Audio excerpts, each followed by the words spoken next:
This video series attempts to provide an esoteric analysis of the Holy Scriptures, offering an antidote to the distortions promoted by literalist and uninitiated readings.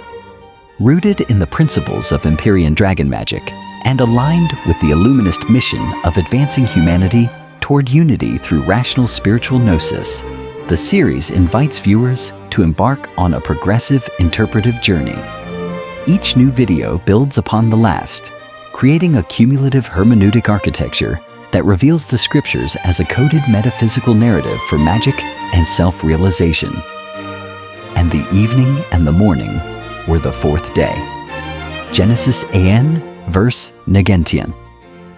This verse concludes the fourth day of creation and marks the completion of the fourth stage in the mind's spiritual realization. As established throughout the analysis, each day corresponds to a distinct Hermetic principle, and the fourth day follows this same pattern. The verse itself introduces no new structural elements. Instead, it signals the closure of a cognitive cycle following the installation and regulation of the luminaries within the mind's psychocosmic field, namely understanding, radiant clarity, intellect, will, and action. Previously, we examined how the sun governs the day. It establishes meaning and understanding, determines value, and provides illumination through which the earth of consciousness, where thoughts, ideas, and concepts take form, becomes intelligible.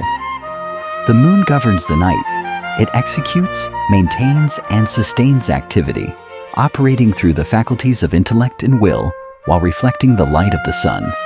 The moon does not determine truth, nor does it generate wisdom or understanding on its own. Rather, it governs the operational layer of intellect and willful activity, upon which the mind later reflects in order to develop clarity, insight, and wisdom.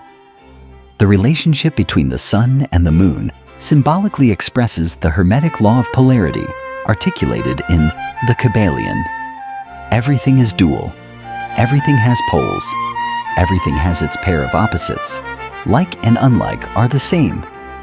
Opposites are identical in nature, but different in degree. Extremes meet.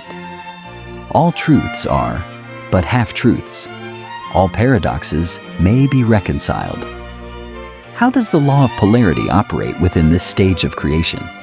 The sun represents clarity and understanding.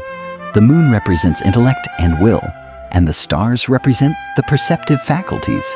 These are placed to govern both day and night, yet light and darkness were already distinguished on the first day. Therefore, the fourth day does not introduce polarity. It organizes it into a functional structure within consciousness. At one level, the sun may be understood as the active pole and the moon as the reflective or receptive pole. However, polarity is dynamic rather than fixed. When the moon governs the night and the faculties of intellect and will become operational, the moon assumes the active role while the sun becomes relatively passive. Each principle is active within its own domain and passive relative to the other. Thus, these are not opposites in the sense of conflict, but opposites in the sense of complementary function. This reflects the Hermetic understanding that opposites are not adversaries, but two ends of a single process. If the mind possesses understandings but never acts, it remains abstract and cannot develop. Conversely, if the mind acts through lower intellect and will without arriving at deeper understanding, it repeats the same patterns indefinitely. Progress requires the cooperation of both poles. Through action, the mind gathers experience that leads to understanding. Through understanding, action becomes more refined and effective. In this way, the mind gradually learns that insight and instinct are not enemies, but complementary forces. Conscious and subconscious processes must cooperate, and the tension between polarities becomes the very mechanism through which development occurs.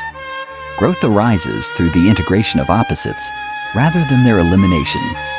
The structural conclusion of each creation day, evening and morning, encodes this process. First comes execution and experience, evening, followed by illumination and understanding, morning.